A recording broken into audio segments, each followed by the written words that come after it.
quelques jours de la sortie de ton nouveau roman, La disparition de Veronica Lake. Tu me fais l'honneur d'avoir accepté cette invitation. Et on va un peu inaugurer tout ça. Comme ça, tu t'entraînes pour toutes les interviews que tu vas avoir après. Elles seront nombreuses. Mais avant de parler de ce livre et puis de ton autre livre chez Beta Publisher, 30 secondes avant de mourir, on va faire connaissance, si tu le veux bien, avec le portrait chinois littéraire que le monde entier nous envie. On a un petit 5 minutes, mais c'est toujours amusant de faire ce petit test que... Alors je t'avais pas prévenu, mais c'est plus drôle comme ça, moi je trouve. Bah voilà, oui. Je découvre. Si tu étais un livre de chevet, lequel choisirais-tu et pourquoi en quelques mots? Si j'avais un livre de chevet, je pense que ça change régulièrement en fonction des époques. Je dirais en fonction de mon âge. Sachant que, en général, j'ai pas forcément un livre référence, on va dire. Ça peut arriver de temps en temps que j'en lise un et que je le relise, ce qui est assez rare, que je relise 2 fois le même livre. Ça m'est arrivé il y a quelques années avec Joël Dicker et l'affaire Harry Kéber, que j'avais découvert par hasard et puis que j'ai relu une seconde fois lorsque je me suis mis à écrire mon premier thriller, mon premier suspense qui était Un frère de trop. Donc voilà, on peut dire que peut-être c'était mon livre de chevet à cette époque-là. Si tu étais une maison d'édition? Écoute, j'ai envie de dire Sébastien Téveny, quoi, parce que, étant donné que je suis quand même un auteur auto-édité d'abord et puis ensuite édité, enfin, ou un peu tout en même temps, donc voilà, je trouve que on est des fois jamais mieux servi que par soi-même. Bon, après, c'est tout un débat. C'est tout un débat, donc n'hésitez pas.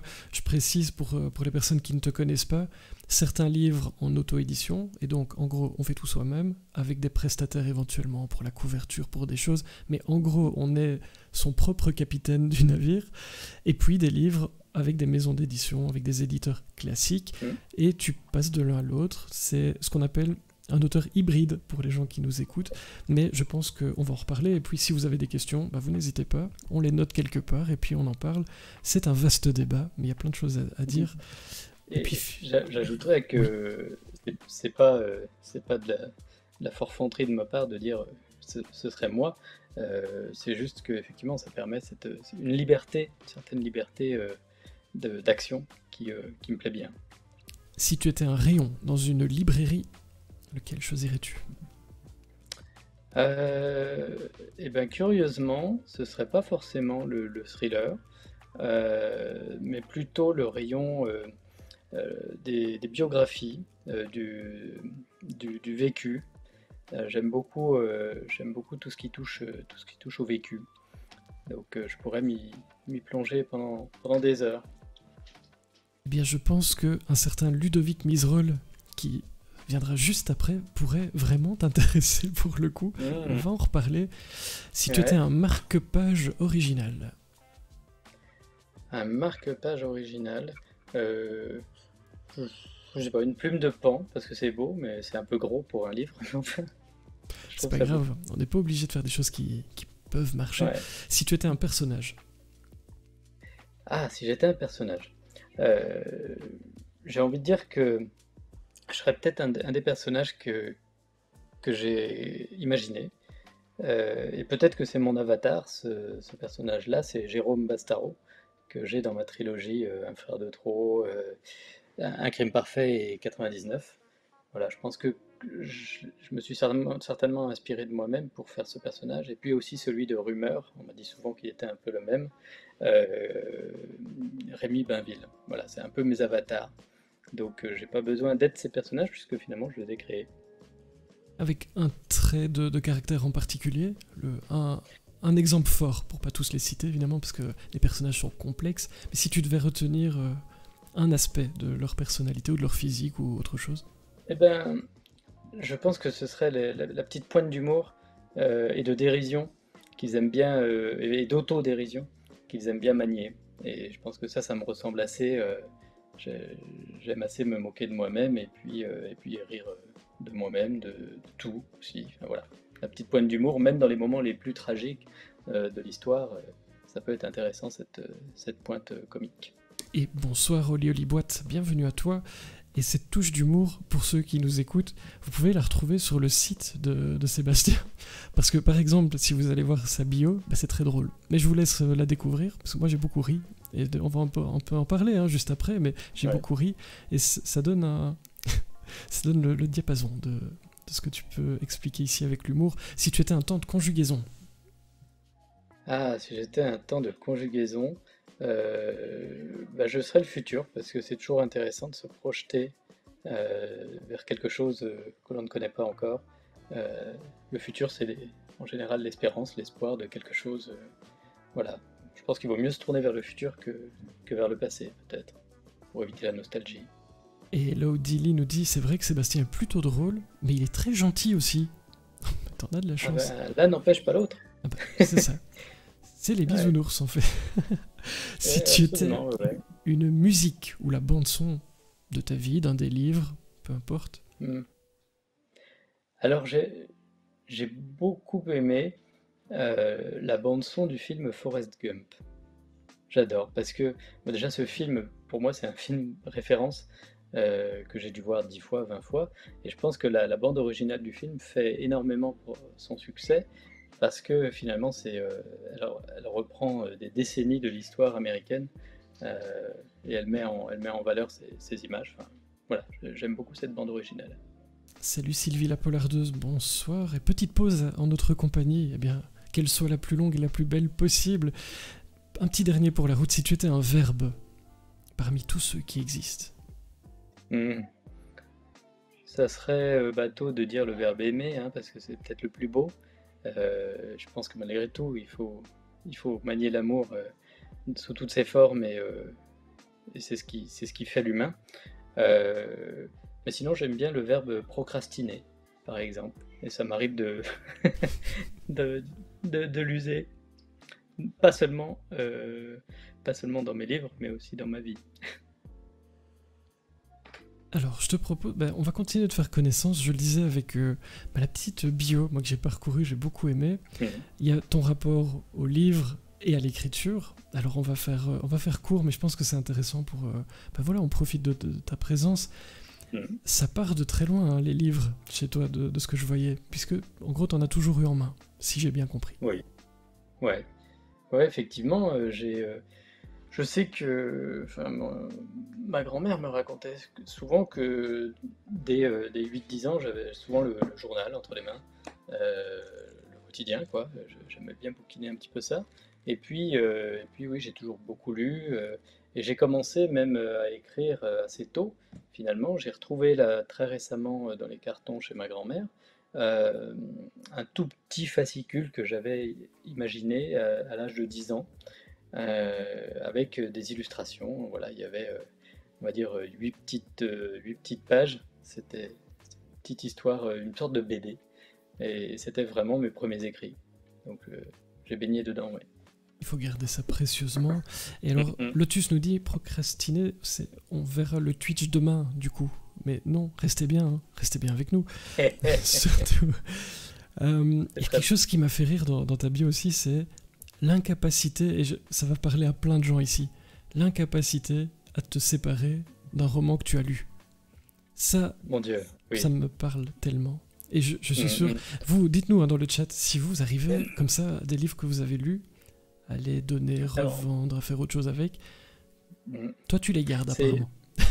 Ah bah c'est effrayant, parce que, et je sais, comme je le disais tout à l'heure, que je ne le relirai pas une deuxième fois, à de très rares exceptions près.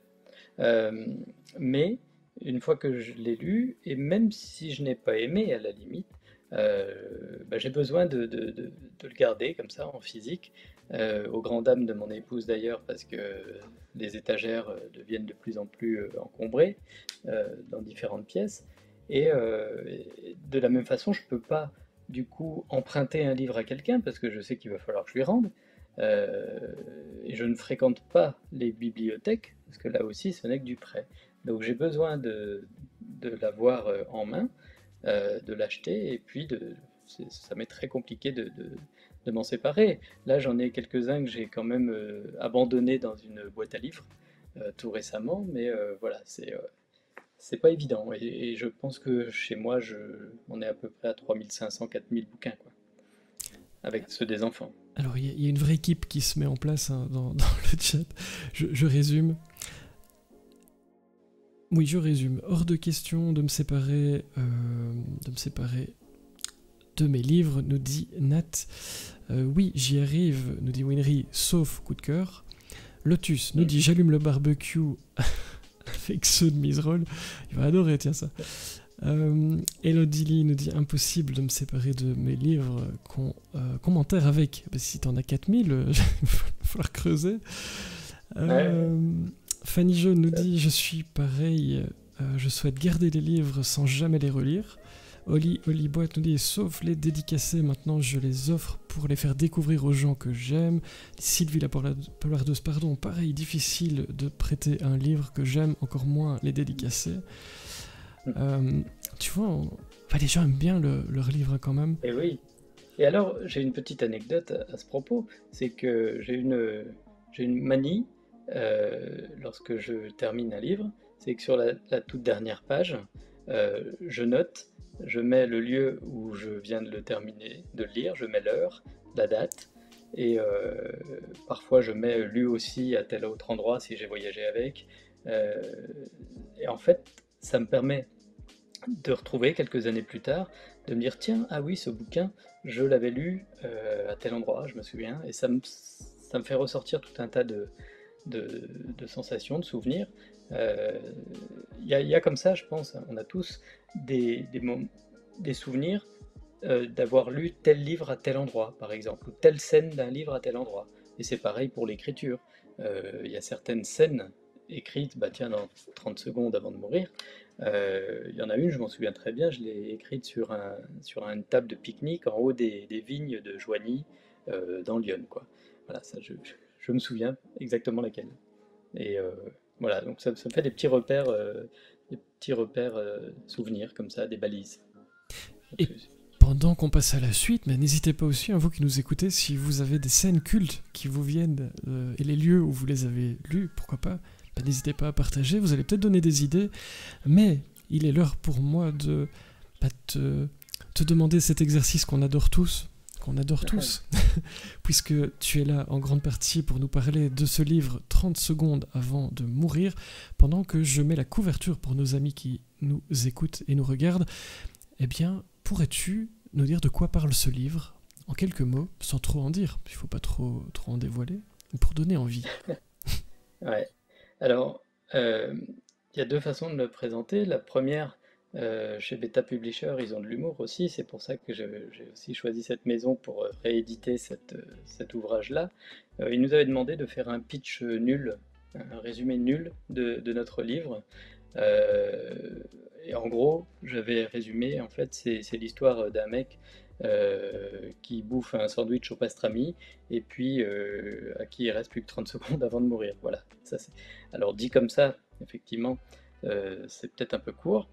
Mais sinon, donc le pitch principal de ce bouquin, en fait, le propos du livre va tourner autour des destins croisés, des coïncidences et de l'effet papillon, hein, avec cet enchaînement d'événements qui font nos vies finalement. Et je suis parti du principe que, je vais revenir après sur la théorie, mais dans le propos du bouquin, il y a un gars en fait qui est dans un aéroport, dans une salle d'attente à New York, et puis il voit passer les gens dans la salle d'attente, il voit passer l'équipe du pilote, les stewards, etc., qui vont monter dans l'avion, et puis il a d'un seul coup des petites sensations de déjà-vu. Voilà. Il n'arrive pas à mettre le doigt dessus, qu'est-ce que c'est?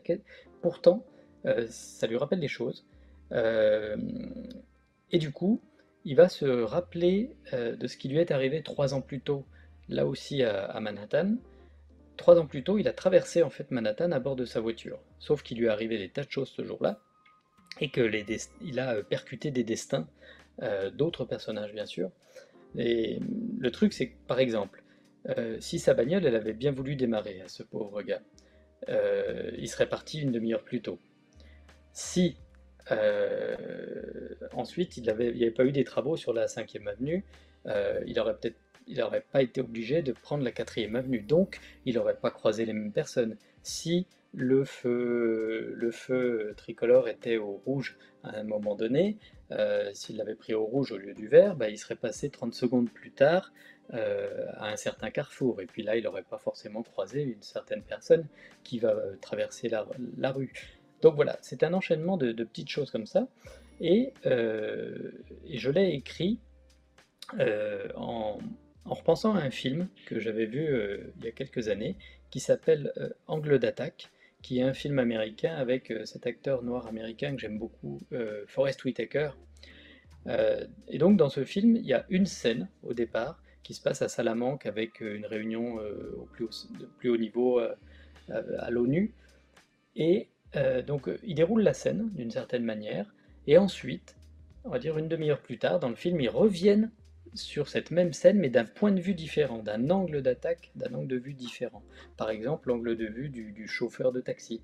Ou alors, ils vont hop, refaire la scène 15 minutes plus tard dans le film, à partir du point de vue du président américain. Et à chaque fois, on revoit en gros cette même scène, mais avec des détails supplémentaires, des petits trucs en plus qui vont faire comprendre aux spectateurs euh, tout l'engrenage de cette journée-là, quoi. Et ben mon livre, c'est un petit peu la même chose. Euh, il y a ce côté multifocal qui fait qu'on va redécouvrir la scène petit à petit avec des petites choses en plus. Euh, et tout ça pour dire que voilà, on a tous dans nos vies euh, le destin qui nous mène, et à la limite chaque seconde de notre vie est un choix conscient ou inconscient, ça j'en parle dans le bouquin. C'est-à-dire que, comme je dis des fois dans les salons à certains lecteurs, je leur dis, là aujourd'hui vous avez le choix d'acheter ou pas mon bouquin, première décision. Vous avez le choix, si vous l'achetez, d'aimer ou de ne pas aimer. Vous avez le choix, si vous avez aimé, d'en acheter d'autres dans ma bibliographie, ou pas, etc., etc. Ce qui veut dire que si cette personne m'achète un livre, bah moi, quelque part, ça me change aussi un petit peu certaines choses dans ma vie, quoi. Bon, là, c'est très très résumé et schématisé, mais vraiment, nos vies sont comme ça. Un truc tout simple, hein, vous traversez la rue à un instant T, boum, il y a une bagnole qui passe et elle vous fauche. Si vous aviez croisé votre pote dans la rue avant, vous êtes serré la louche et parlé 5 minutes, la bagnole elle serait passée, vous seriez passé plus tard et il n'y aurait pas eu d'accident. Donc c'est ça, avec des si et des mais, on peut refaire les choses. Voilà, c'était un pitch un peu long, hein, j'avoue. Mais au final, ça brosse pas mal de questions. J'en profite parce que Sylvie, la polardeuse, je ne sais pas si tu connais les plumes noires, mais te propose une interview des DC, si ça n'a pas encore été fait. Je vous mettrai en contact si vous ne vous connaissez pas. Ouais. Bah parce que c'est une chouette petite interview avec des si, et vu que tu parlais des si, et ben. Ouais. Est-ce que... Ça me dit quelque chose, Sylvie des polardeuses. Mais oui, les plumes noires. Oui. Donc l'effet papillon, ça c'est une chose, mais avant, est-ce que tu peux nous présenter... Tu l'as fait un tout petit peu, mais Tom Brady, le personnage, ce personnage qui attend gentiment et qui... Voilà, c'est qui ce personnage? Ouais. Oui. Il est assez atypique, hein. Alors, ce nom, Tom Brady, ça peut évoquer certaines choses à certains amateurs de football américain. Hein, c'est en gros un des plus grands joueurs de football américain, un quarterback. Sauf que c'est pas lui, hein, dans mon bouquin. Parce que dans la vraie vie, le Tom Brady footballeur, c'est un mec qui fait 2 mètres, qui est taillé en V comme ça, voilà, une grosse baraque et tout, bien sportif. Moi, mon Tom Brady, il fait à peu près 400 livres, hein, donc c'est-à-dire un peu plus de 200 kilos, 200-250 kilos. Le pauvre, il est obligé d'acheter 2 sièges à chaque fois qu'il prend l'avion. Et il a 45-50 ans, je crois, et il vit encore avec sa vieille mère dans un quartier de l'autre côté de l'Hudson. Donc voilà, il est très très particulier ce Tom Brady et, et moi j'aime beaucoup parce qu'il est très attachant finalement et c'est un peu un gros nounours, euh, à la fois gentil, un petit peu naïf quelque part. Euh, et ce pauvre gars, dans cette salle d'attente au début du bouquin, malheureusement, quand il a ces sensations de déjà-vu, quand il voit passer des gens et qu'il se rappelle sa journée de Thanksgiving 3 ans plus tôt, d'un seul coup, il ne sait pas trop comment, très confusément, il comprend ou il pressent qu'il lui reste plus que 30 secondes avant de mourir. Qu'est-ce qui va-t-il se passer durant ces 30 secondes dans la salle d'attente? On n'en dit pas beaucoup plus. Pendant que je salue Dirty Barbouze qui est parmi nous, et on s'est déjà auto-vanné sur nos cheveux. Je tiens à te le dire. T'as raté ce grand moment de. Non, en fait, on a commencé par ça. Bienvenue à toi. Merci de toujours être là avec nous. J'ai une question. Alors, ça peut paraître philosophique, mais en fait, non, pas du tout. Vous allez voir. Tu parles de l'effet papillon, de ces choix qu'on fait et parfois qu'on ne fait pas, hein, parce que, comme tu disais, si un ami nous croise et nous arrête, c'est pas forcément un choix de s'arrêter. Donc il y a des tas de choses qui se passent dans le quotidien, mais toi et vous qui nous écoutez, est-ce que tu aimerais modifier un moment de ta vie? Parce que le but c'est aussi ça, c'est de se dire que quelques secondes, un choix qu'on fait peuvent changer énormément de choses. Ça c'est l'effet papillon. Si toi tu avais ce pouvoir-là, est-ce que tu aimerais changer quelque chose? Et puis vous, qui nous écoutez, repassez le film peut-être de votre journée ou de plus loin, hein, qui sait. Est-ce que vous changeriez quelque chose? Et imaginez l'impact que ça pourrait avoir. Ouais, alors là, cette question, elle touche à plein de choses et elle a tout un tas d'incidences en vérité. Je pense qu'on a tous envie parfois de changer des petites choses qui nous sont arrivées ou qu'on a dites. Des fois, on regrette d'avoir dit telle chose. Ben, bon, la vie est faite de telle façon qu'on ne peut pas effacer ce qui s'est fait, ce qui s'est dit. Et donc, on aurait bien envie. Je sais pas, par exemple, l'autre jour, j'étais en voiture et j'ai vu un gars qui faisait de l'autostop et qui était trempé. Ben, je suis passé et puis comme un con, après, je me suis dit, mais pourquoi tu t'es pas arrêté, quoi? Pourquoi tu l'as pas pris? Bon, alors là, encore une fois, voilà, moi, ça a pas changé ma vie, ça a peut-être changé la sienne, j'en sais rien. Euh, et puis là, on touche aussi à l'Uchronie, hein, quelque part. Pouvoir revenir en arrière, changer des choses. Bon, on a tous en tête ce bouquin de Stephen King, par exemple, 22-11-63, dans lequel son personnage revient dans le passé pour essayer d'empêcher Oswald d'assassiner Kennedy. Qu'est-ce que ça aurait changé, effectivement? Après, on ne peut pas imaginer tout ce que tout ce qui pourrait être changé, quoi. C'est ça le propre de l'Uchronie. Euh, mais, euh, mais je conçois que on puisse avoir envie, tout un chacun, de changer des petites choses ou des grandes choses. Combien on a qu'on dit si je pouvais revenir en arrière, on aurait assassiné Hitler, etc. Enfin, bon. Donc ça, c'est les grosses choses. Et puis, comme je te dis, des petites choses, des fois, toutes bêtes, comme prendre ce gars en autostop, enfin, voilà, les exemples sont nombreux, j'en ai encore, mais je ne vais pas y passer la soirée, mais voilà, on a compris l'idée. On a compris l'idée. Et c'est amusant parce que ce livre fait aussi naître ce genre de questions. Et quand vous lisez, c'est-à-dire que vous vous demandez ce que vous changeriez. Parce que moi, j'ai envie de te dire que ton autostoppeur, il est peut-être juste en panne, pas très loin, mais il est peut-être très riche. Et ça peut changer ta vie si tu le prends et que tu l'aides. Mais c'est tout ça où c'est très intéressant en tant que lecteur aussi de pouvoir s'imaginer. Et nous, finalement, quand on attend un bus, quand on attend autre chose, tiens, qu'est-ce qui se passe? Qui sont les gens que je croise? Moi, je fais souvent ça dans les transports en commun, j'adore ça. Je m'invente les vies des gens qui m'entourent. C'est ça. Un des personnages importants, je pense, pour toi, c'est New York aussi. On est sur un page turner, mais on est à New York. C'est une ville que tu aimes beaucoup, je crois. Est-ce que tu veux nous en dire un mot pour les gens qui écoutent? En fait, New York, c'est une ville, quand on est fan de cinéma, de séries, de littérature, c'est une ville qu'on a l'impression de tous connaître, hein. Tellement tellement ça a été filmé, tellement il a été écrit dessus et autres.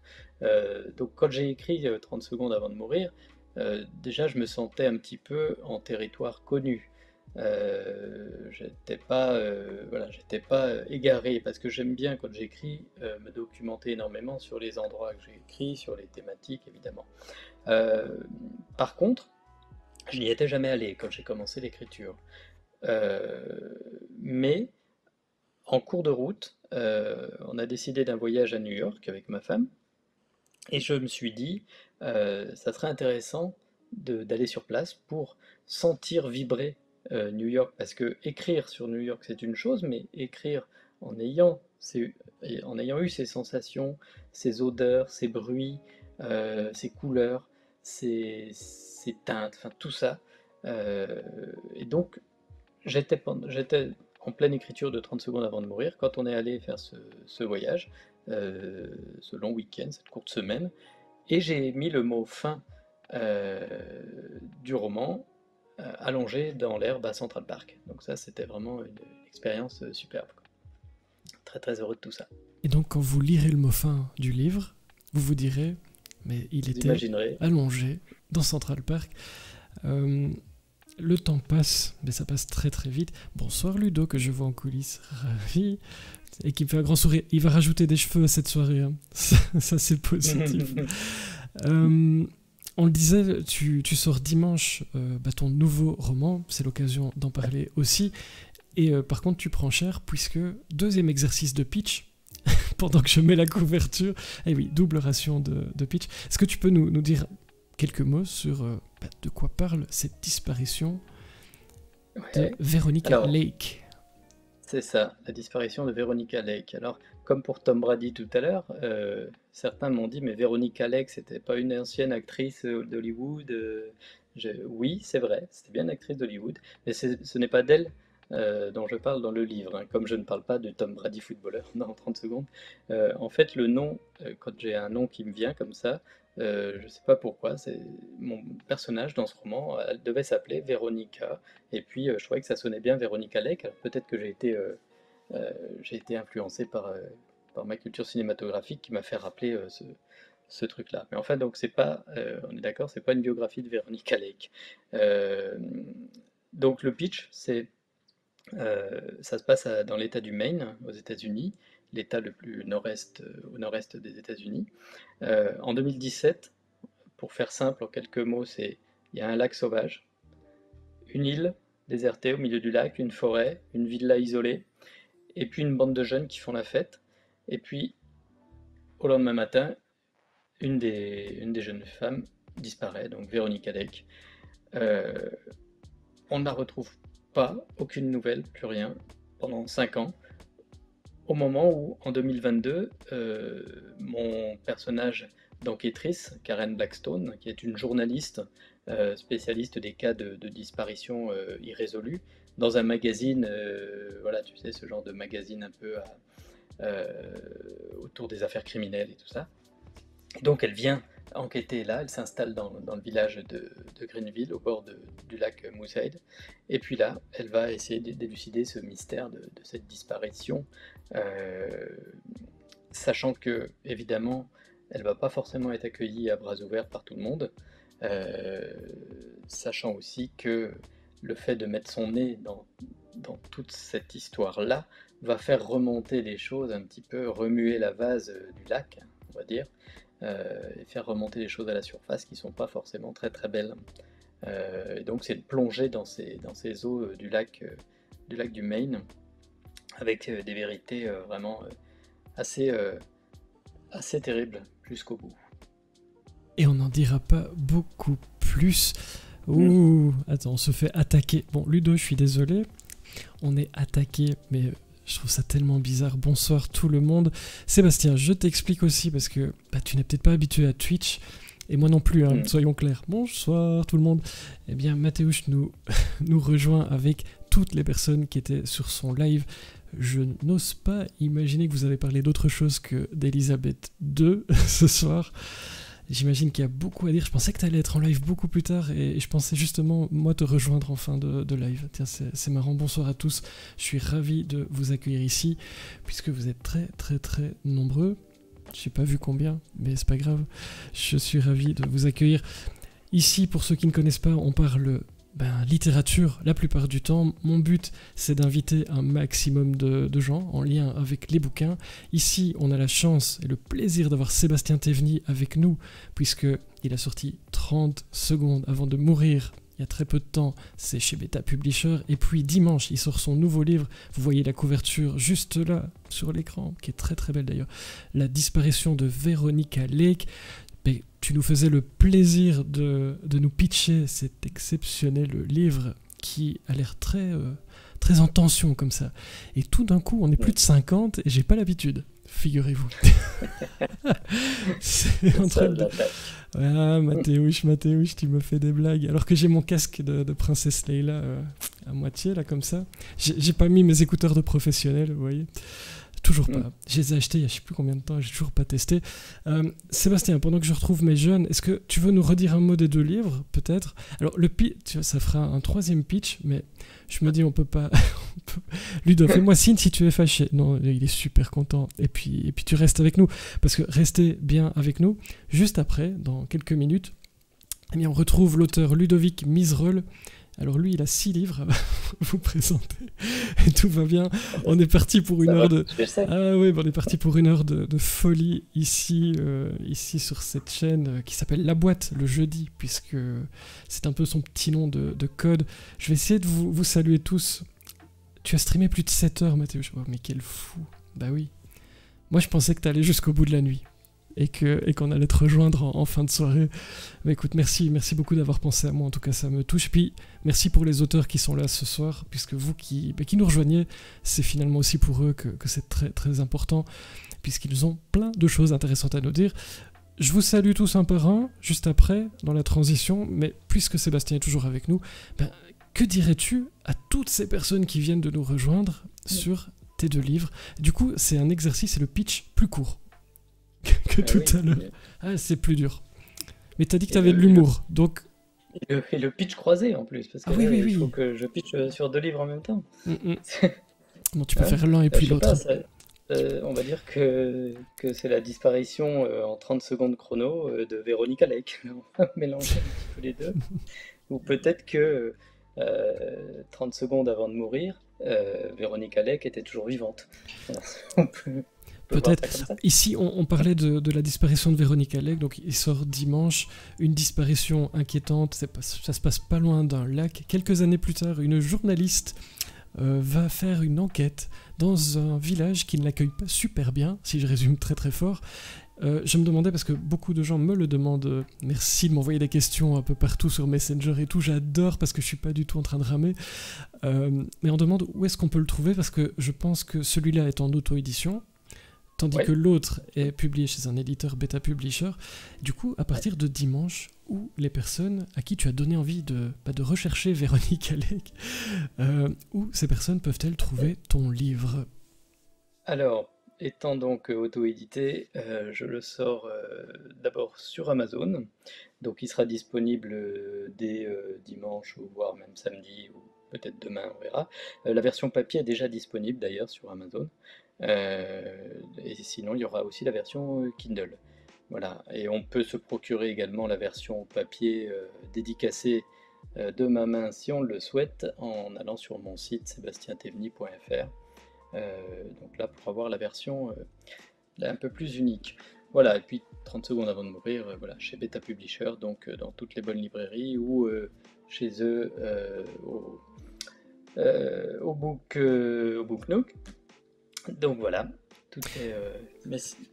Et je vais vous remettre... sur Amazon ou chez moi. Et je vais vous remettre juste la couverture de 30 secondes avant de mourir. Comme ça, vous voyez les deux, vous qui venez de nous rejoindre. Il n'y a pas de raison que vous perdiez ce grand moment de couverture. Et puis j'en profite, parce que j'ai un peu retrouvé mes différentes alertes. Je suis pas encore super bien organisé, vous me pardonnerez, mais donc merci beaucoup pour les follow à toutes les personnes qui ont follow.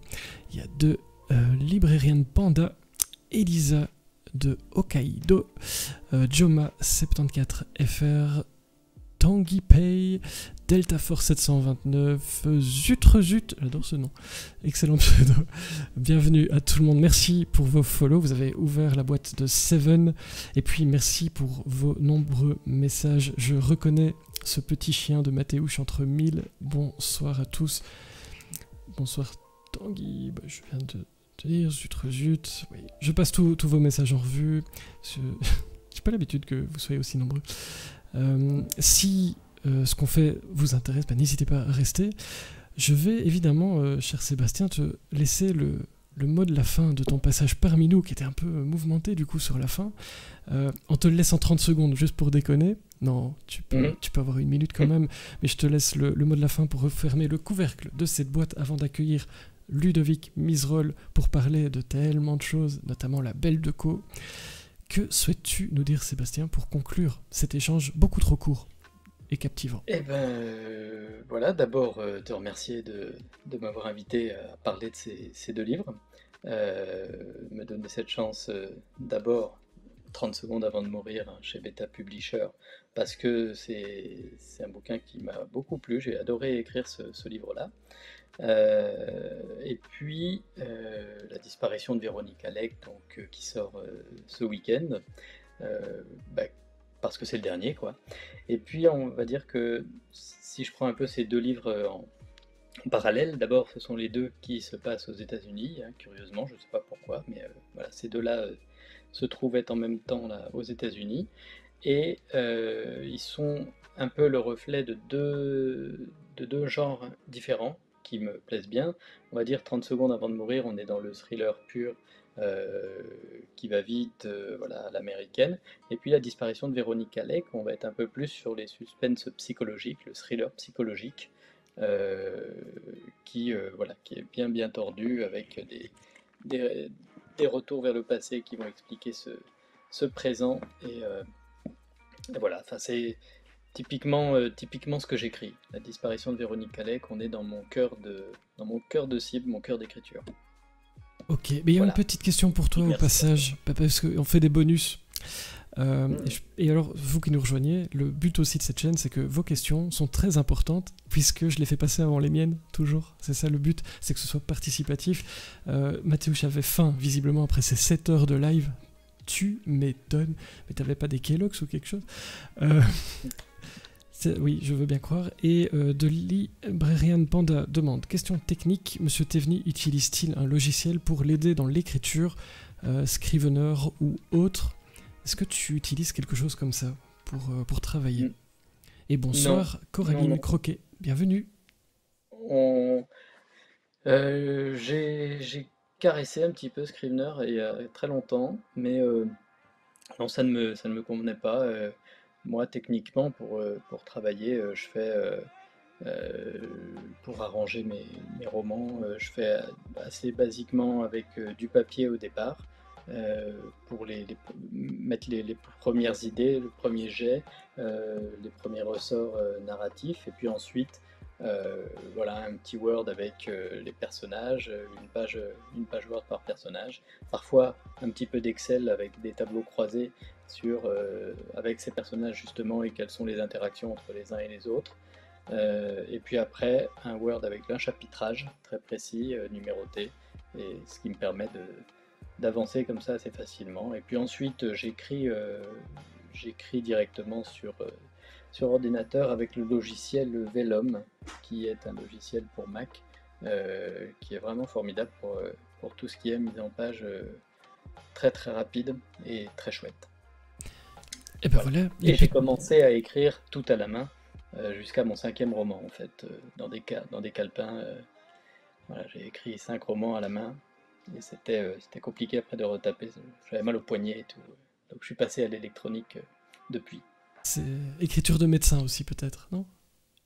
Ouais, aussi. Aïe, aïe, aïe. C'est-à-dire que j'arrivais pas à me relire moi-même, c'est très embêtant. Et 30 secondes, notamment, a été écrit à la main. Ouais, il fait partie de cela, à l'époque. Mais ouais, c'était affreux. Il n'y a que ma femme qui arrive à me relire, parfois, et pas moi.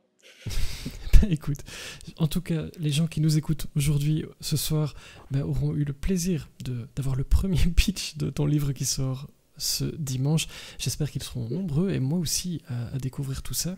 Et je vois que tu lèves le doigt et je peux pas m'empêcher de te donner la parole quand tu lèves le doigt. Non seulement le premier pitch, mais l'exclusivité, l'avant-première, le scoop, parce que j'ai pas fait mon live personnel sur Facebook comme je le fais à chaque sortie. Celui-ci n'aura lieu que demain, donc je t'ai livré là un live en toute avant-première. Sache que ça me touche et ça nous touche beaucoup. Puis si vous êtes libre demain, c'est à quelle heure sur ta page, j'imagine, Facebook? À 20h30 sur mon profil Facebook. Voilà, n'hésitez pas parce qu'il y a encore plein de questions. On a fait un peu court ce soir. Je pense que si tu t'es bien amusé, tu reviendras avec nous tôt ou tard. On va parler édition, auto-édition. On va parler d'écrire à la main dans le bruit. VS dans un bureau au calme, on va beaucoup rigoler. Merci beaucoup d'avoir